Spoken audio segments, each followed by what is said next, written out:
Hello everyone. So in this session, now let's understand or comprehend the role of services in the modern economy. Services contributes to any economy across the world in different ways.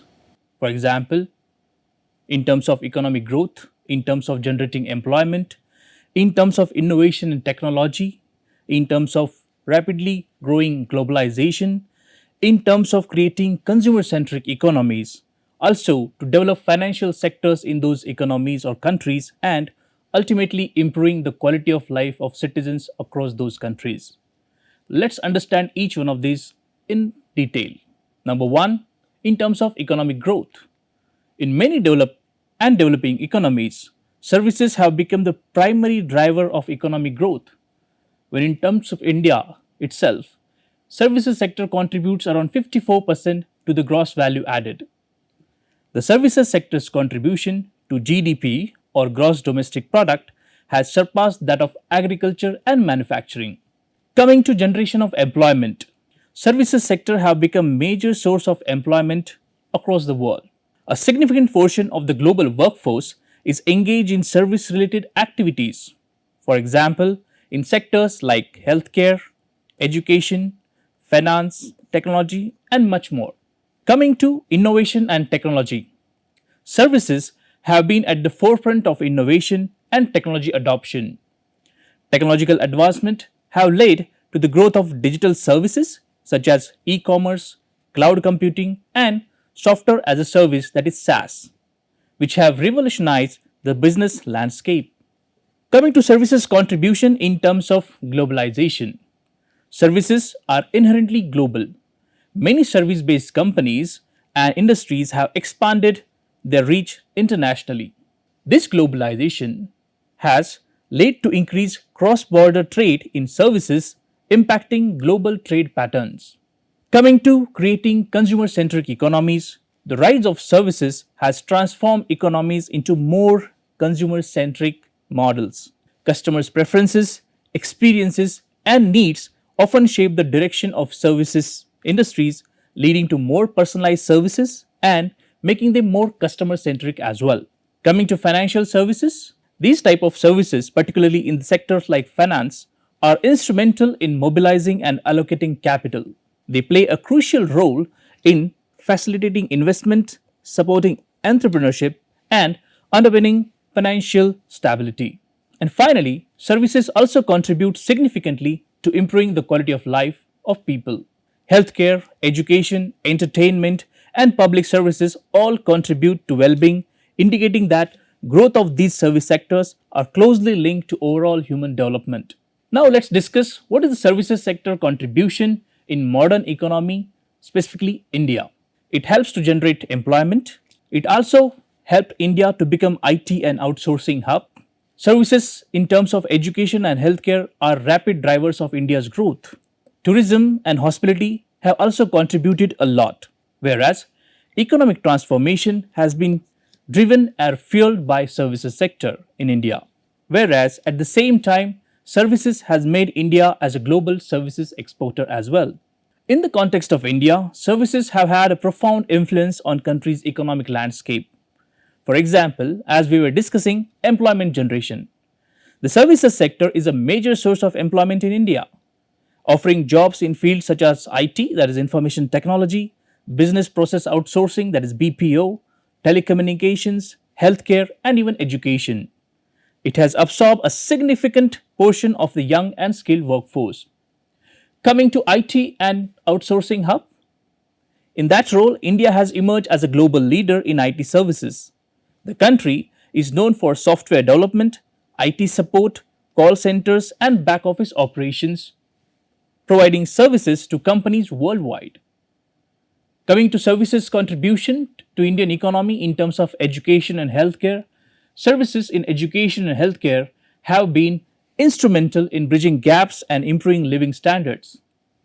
India has become a hub for medical tourism and offers diverse educational opportunities, attracting students and patients from around the world.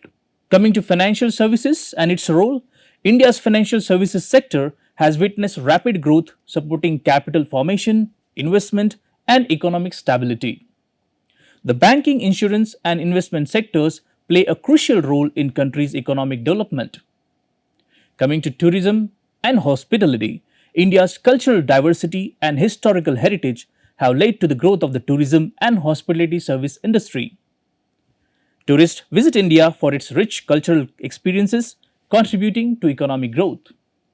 Coming to economic transformation, the services sector in India has played a pivotal role in the country's economic transformation, from an agrarian based economy to a services driven economy. Global services exporter, that is what services made India on the world map.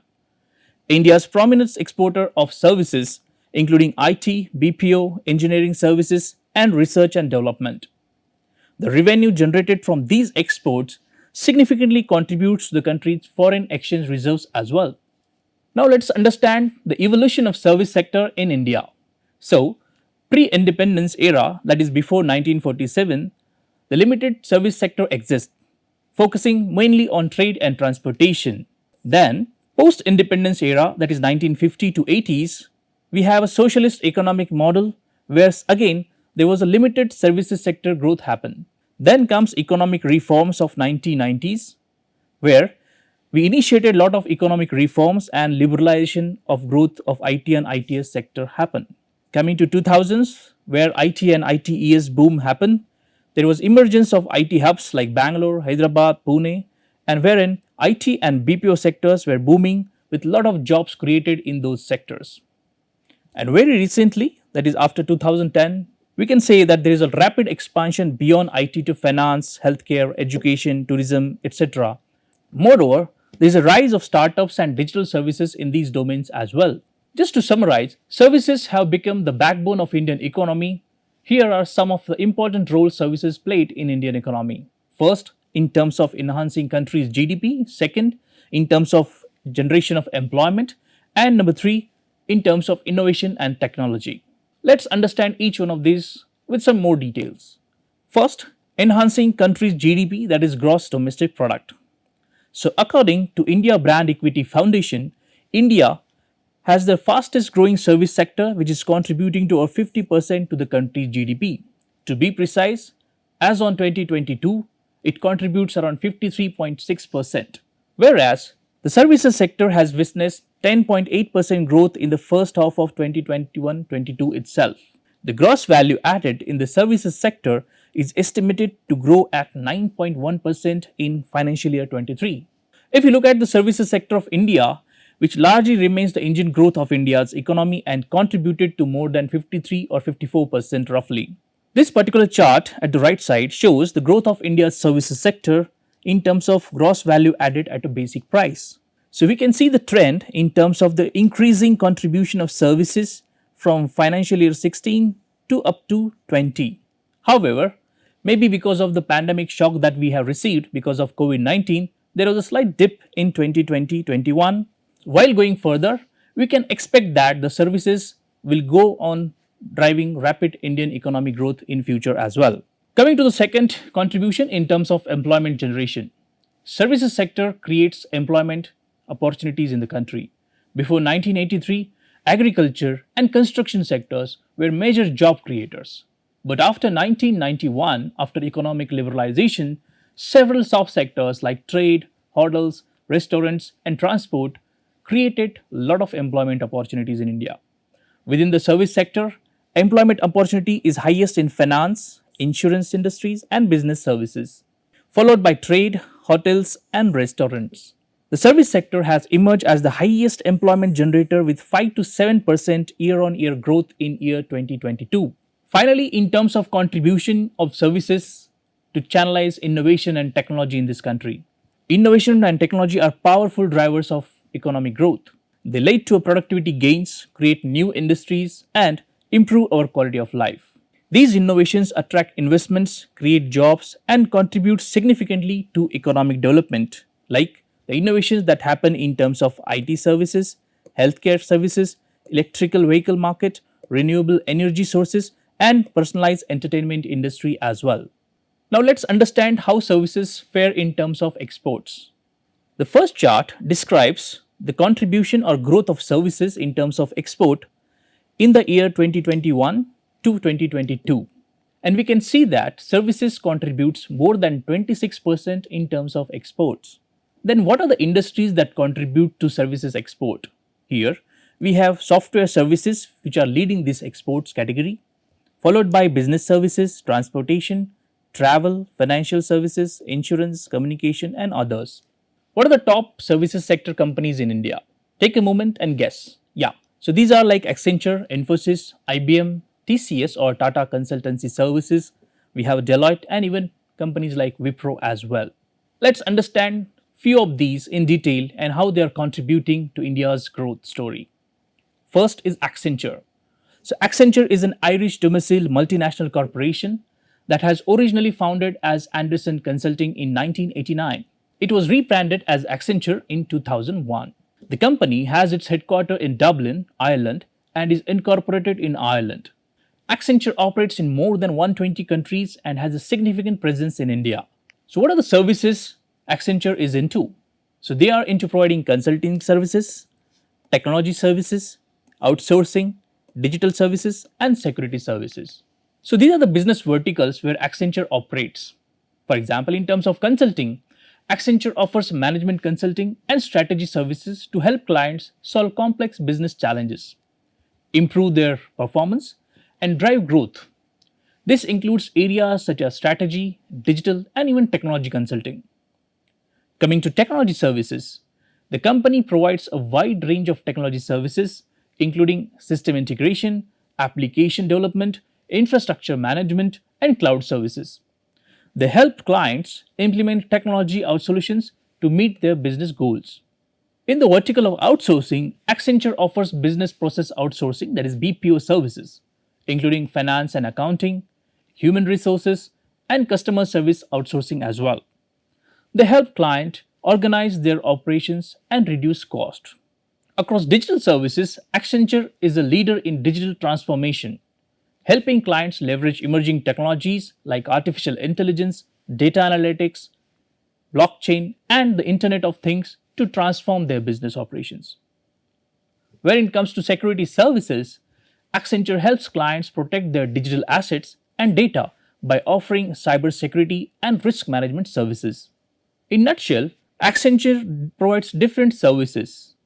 The wide range of services includes business strategy and management consulting, technology and application development, cloud computing and infrastructure management, digital transformation and innovation, analytics and data driven insights, outsourcing services in various domains, and change management and process optimization as well.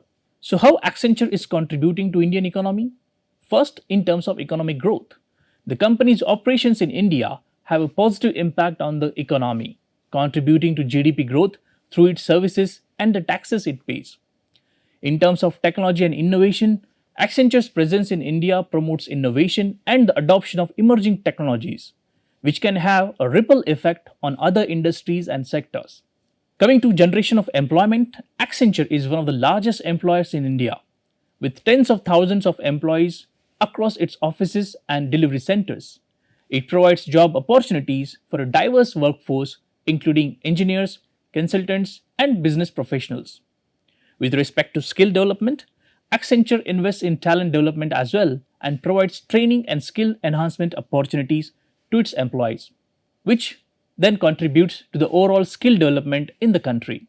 Now let's look at our own Infosys. Infosys was founded in 1981 by N.R. Narayana Murthy and a group of 6 other engineers in Pune, India.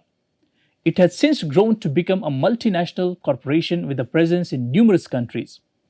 Infosys is headquartered in Bangalore, India, and is known for its expertise in IT services and consulting.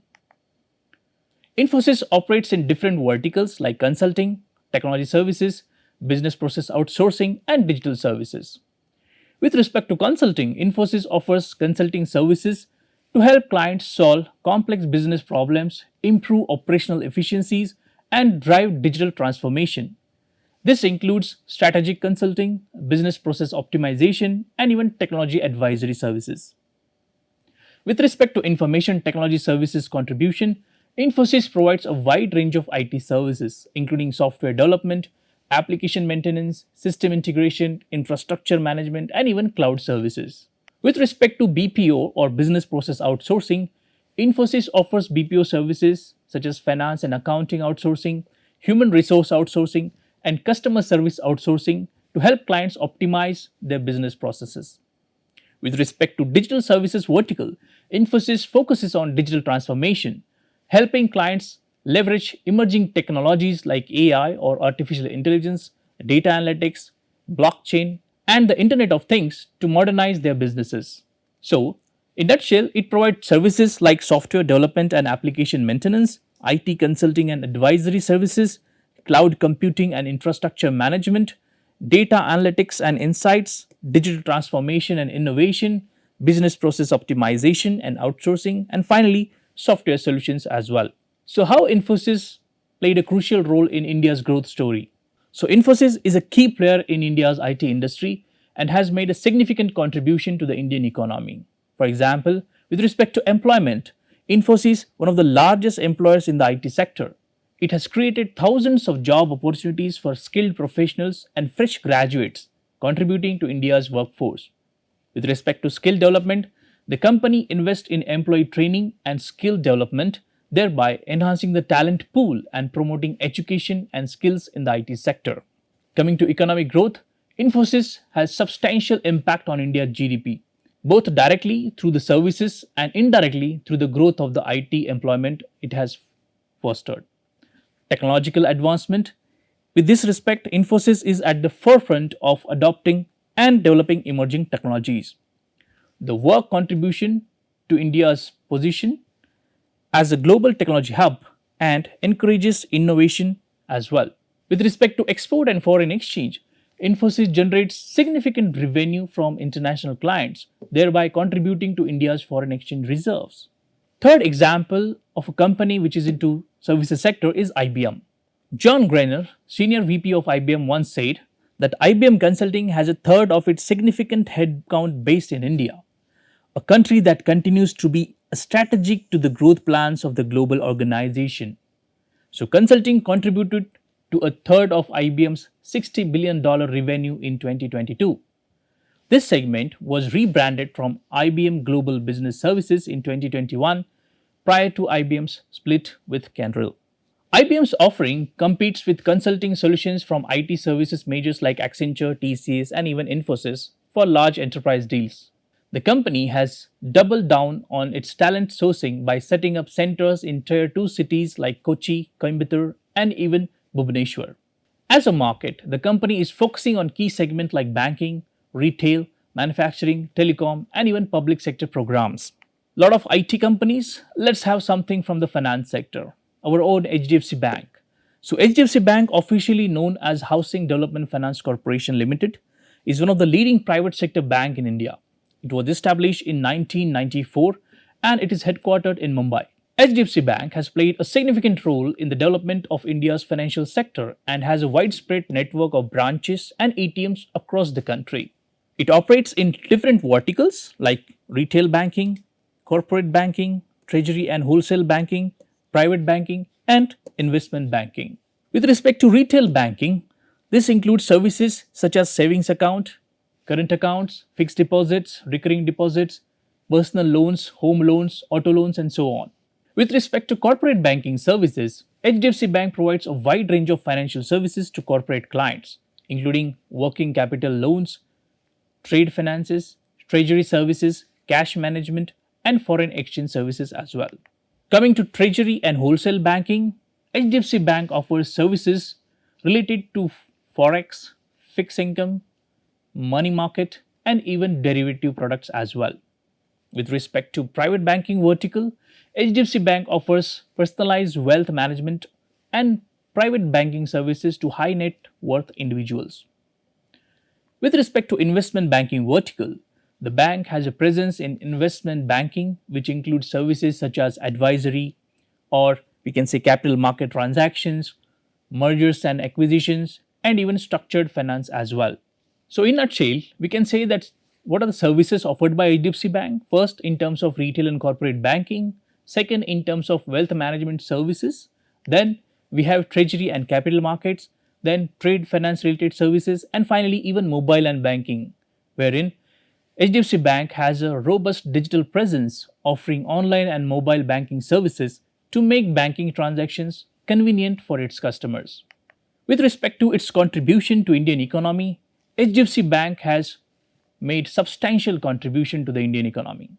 With respect to employment generation, HDFC is one of the largest employer in the Indian banking sector, providing job opportunities to thousands of individuals including bankers, financial professionals and even support staff. With respect to channeling financial inclusion, HDFC Bank has played a role in promoting financial inclusion in India by offering a range of banking services to individuals and businesses, including in rural areas. Coming to its role in terms of driving economic growth, HDFC Bank operations supports economic growth by providing access to credit and financial services to individuals and businesses, thereby fueling economic activity. In terms of foreign investments, HDFC Bank has attracted foreign investment which contributes to India's foreign exchange reserves and the overall health of the economy. Coming to digital innovation, HDFC Bank has at the forefront of digital innovation in the Indian banking sector, wherein driving the adoption of online and mobile banking services. Now let's look at some recent investment or developments happening in India's services sector. For example, the Indian services sector was the largest recipient of FDI flows worth more than 100 US billion dollars between April 20 to December 2022. According to the Ministry of Commerce and Industry, the service sector received more than 7 billion US dollars in FDI equity inflow in the financial year 2022. According to the Ministry of Commerce and Industry, the service sector received more than 7 billion US dollars in FDI equity inflows in financial year 2022. There are more than 2000 DPIIT recognized fintech startups in India which are striving towards comparatively more contribution to the nation's GDP. By 2023, the fintech sector in India is expected to be more than 1 trillion US dollars in assets under management. India took the lead with a fintech adoption rate of 87%, sustainably higher than the world average of 64%. According to RBI, the bank credit stood at rupees 132 trillion as of January 2022. The credit to non-food industries stood at more than 126 trillion. Coforge Limited, a global digital services and solutions provider, announced the opening of its Center of Excellence for the Metaverse and Web3 on August 2022. That's a huge development for a country like India. Coming to healthcare industry, which is growing at more than 16% CAGR, and the total public and private spending on healthcare is currently at 4% of GDP. India's telephone subscriber base also stood at more than 1100 millions as of March 2023. With these kind of happenings taking place in terms of services sector, government has also taken some measures to support and promote services sector. For example, central government has formulated action plan for champion sectors in services to give focus attention to 12 identified champion services sector. In October 2021, the government launched a production-linked incentive scheme to boost manufacturing of telecom and networking products in India. The scheme is expected to attract an investment of more than 3,000 crore over the next 4 years and generate additional employment for more than 40,000 individuals. The Indian government is planning to introduce a credit incentive programs worth rupees 50,000 crores. Under Union Budget 21-22, the government allocated around 7,000 crore rupees to the BharatNet program to boost digital connectivity. FDI limit for insurance companies has been now raised for 49% to 74% and 100% even for some of the insurance intermediaries. Recently, the Department of Telecom, Government of India signed an MOU with the Ministry of Communication, Government of Japan to strengthen cooperation in the areas of 5G technologies, telecom security and submarine optical fiber cable systems. Government of India has launched the National Broadband Mission with an aim to provide broadband access to all villages by 2022-2023. In the next 5 years, the Ministry of Electronics and Information Technology is working to increase the contribution of the digital economy to 20% of GDP. So in this session, we tried to comprehend the role of services And we also looked at the role of services in terms of modern economy like India. Thank you.